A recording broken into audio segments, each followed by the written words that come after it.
जाकर सो जाते थे। मैया के पास नहीं है। नंद बाबा ने पूछा, कन्वा एक कन्हैया, यशोदा जी के पास क्यों नहीं जाता, मैया के पास क्यों नहीं जाता? मैया क्रोध करती है, मैया क्रोध करती है। परम भगवदीय वैष्णव का लक्षण यही है, एक श्रेष्ठ भक्त का लक्षण यही है, एक श्रेष्ठ शिव भक्त का लक्षण यही है कि वो कभी क्रोध ना करे। क्रोध करेगा तो भगवान उससे दूर हट जाएगा, क्रोध करेगा परमात्मा थोड़ा दूर चले जाएगा। प्रसन्न रहो, प्रसन्न।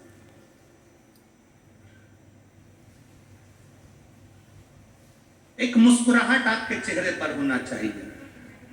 हंसने की सौगात तो मेरे बाबा भोलेनाथ ने केवल मनुष्य को दी है, केवल मनुष्य को मुस्कुराहट दी है, केवल मनुष्य को। कुत्ता कभी नहीं मुस्कुराता, खटमल को कभी तुमने हंसते हुए नहीं देखा हो, मच्छर को स्माइल देते नहीं देखा हो। तुम्हारे यहाँ के मच्छर स्माइल देते हो तो बात दूसरी है, मच्छर को स्माइल देते नहीं देखा। खटमल को कभी हंसते नहीं देखा होगा, माथा का जू कभी मुस्कुराता हुआ नहीं दिखा होगा, कभी कभी नहीं मुस्कुराया। ये मुस्कुराहट, ये चेहरे की हंसी, ये चेहरे की प्रसन्नता।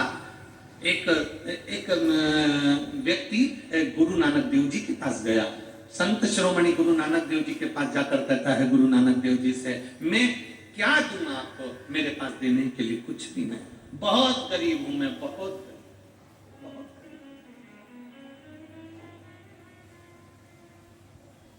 मैं बहुत गरीब हूं, मेरे पास देने के लिए कुछ भी नहीं, मैं क्या दूं आपको, मैं क्या प्रदान करूं आपको, मेरे पास देने के लिए कुछ भी नहीं है। खूब रोता खूब रोता खूब रोता, मेरे पास देने के लिए कुछ भी नहीं, मैं बहुत गरीब हूं, मैं बहुत गरीब हूं, मैं बहुत गरीब हूं। गुरु नानक देव जी ने कहा, कौन कहता है कि तू गरीब है और कौन कहता है कि वस्तु का दान दे? गुरु नानक देव जी ने कहा, जिसके पास जो हो वो दे। अगर तू गरीब है, तेरे पास देने के लिए कुछ भी नहीं है, तो तेरे चेहरे की हंसी तो है, कम से कम मुस्कुराहट किसी को देना चालू कर दे, तुझे मुस्कुराहट मिलना प्रारंभ हो। आप किसी को मुस्कुराहट दीजिए, आपको मुस्कुराहट मिलेगी। आप किसी को क्रोध देंगे, क्रोध मिलेगा। गाली देंगे, गाली मिलेगी। आप शब्द कहेंगे, आप शब्द मिलेगा। ताने देंगे, ताना मिलेगा। आप किसी के ऊपर एक उंगली उठाएंगे, ये 3 उंगली आपके ऊपर जाएगी।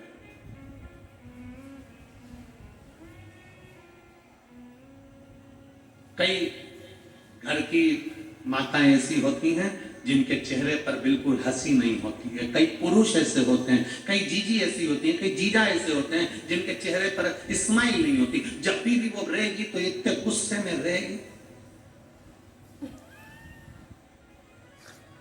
उसके चेहरे पर मुस्कुराहट आती नहीं, उसके चेहरे पर प्रसन्नता आती नहीं।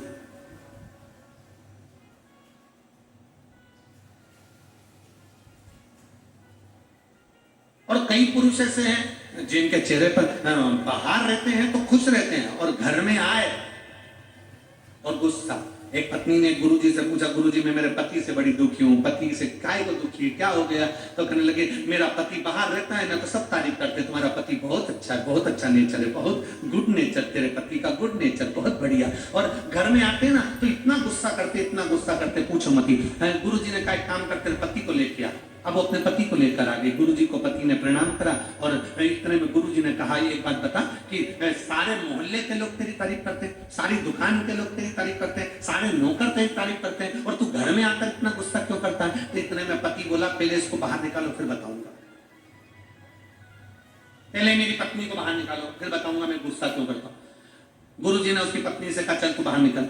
पत्नी बाहर निकली। फिर गुरुजी ने पूछा, ये बता, सारे लोग तेरी तारीफ करते हैं, तू घर में आके इतना गुस्सा क्यों करता है? इतने में तुरंत उसका पति बोला, महाराज जी पहले मैं घर में गुस्सा नहीं करता था, क्रोध नहीं करता था, जब भी दुकान से आता था बैग रखता था और इतनी देर में ये कुछ ना कुछ फरमाइश कर देती थी। देखो दूध की थैली लिया, देखो ये लिया, देखो वो लिया, देखो ये कर लो, देखो बच्चों की फीस जमा कर दो, देखो बच्चों के लिए ये कर दो, देखो ये कर लो। बस ये फरमाइश रखती थी। एक दिन मुझे गुस्सा आ गया और जो गुस्सा आया इसने बोलना बंद कर दिया। उस दिन से मैंने समझ लिया कि घर पर जब भी आऊंगा गुस्सा करूंगा तो ये कुछ बोलेगी नहीं।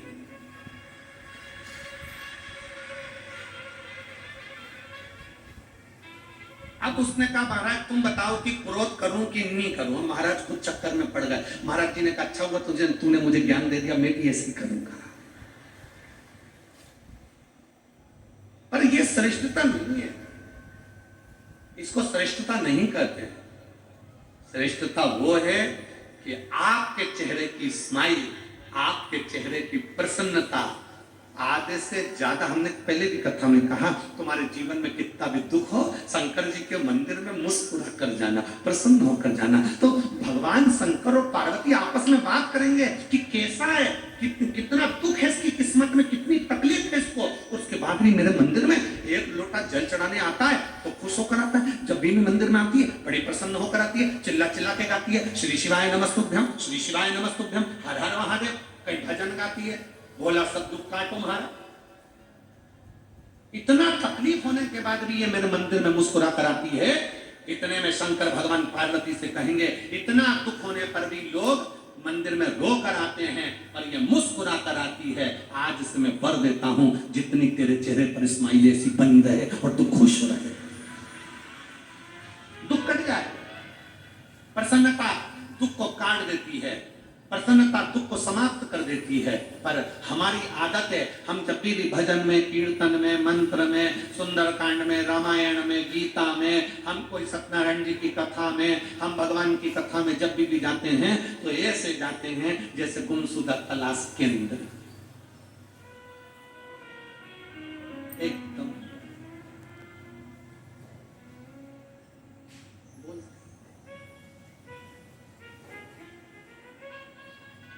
प्रसन्नता रहती है। तुम बड़ा बड़ा आयोजन, कभी बड़े बड़े आयोजन में गए हो आप लोग? अरे बोलो तो समझे, गए हो बड़े आयोजन में? सारे राजनेता सोफा लगा लगा के बैठ जाए ऐसे ऊपर मंच के ऊपर, बहुत बड़े बड़े लोग बैठ जाए, बड़े बड़े मंत्री संतरी कलंतरी मिनिस्टर आदि बहुत और बहुत अधिकारी लोग सब सोफे पे बाहर स्टेज के ऊपर बैठ जाए। अब तुम देखना कोई भी बात होगी ना, एक भी उस सोफे पे तुम्हें मुस्कुराता नहीं दिखेगा, सब ऐसे दिखेंगे जैसे मुसद्दीलाल, सब चुप मूड। आयोजन में आए हो, इतनी पब्लिक के सम्मुख में पहुंचे हो, तुम किसी भी पद पर हो, कुछ नहीं दे सकते, अपने चेहरे की स्माइल दीजिए। लोगों को अगर स्माइल भी दे दी तो वो प्रसन्नता तुम्हें मिलती है, वो प्रसन्नता दीजिए, वो चेहरे की खुशी दीजिए। मैं छत्तीसगढ़ शासन के माननीय मुख्यमंत्री श्री विष्णुदेव साय जी को मैं धन्यवाद दूंगा।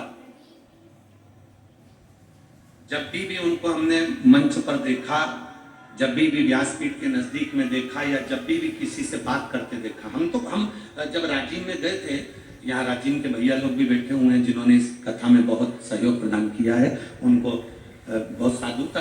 तो हम जब राजीव में गए थे कुंभ के मेले में, राजीव कुंभ में, तब हमने देखा था, हम तो पीछे रह गए थे, वो आगे आगे चल रहे थे, पर जितनों से भी मिल रहे थे उनकी प्रसन्नता उनके चेहरे पर थी। इतनी स्माइल होना चाहिए आपके चेहरे,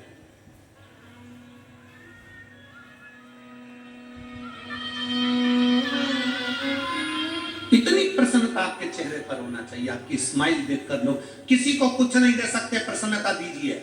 शिव महापुराण की कथा कहती है चावल दिया तो चावल मिलेगा। बोलो बोलो जी जी, सही बात है। अपन पहले आदान प्रदान करते थे, जब पड़ोसन के चाय की पत्ती खत्म हो जाती थी तो वो अपने घर मांगने आ जाती थी। बोलो सही है। आप अपने पुराने जमाने को मत भूलो। चाय की पत्ती खत्म हो गई, जा बगल वाली लिया, वहां जाके लिया। अब उसको जरूरत पड़ी तो वो अपने आगे, चाय की पत्ती दी तो चाय की पत्ती मिली, शक्कर दी तो शक्कर मिली, चावल दिया तो चावल मिला।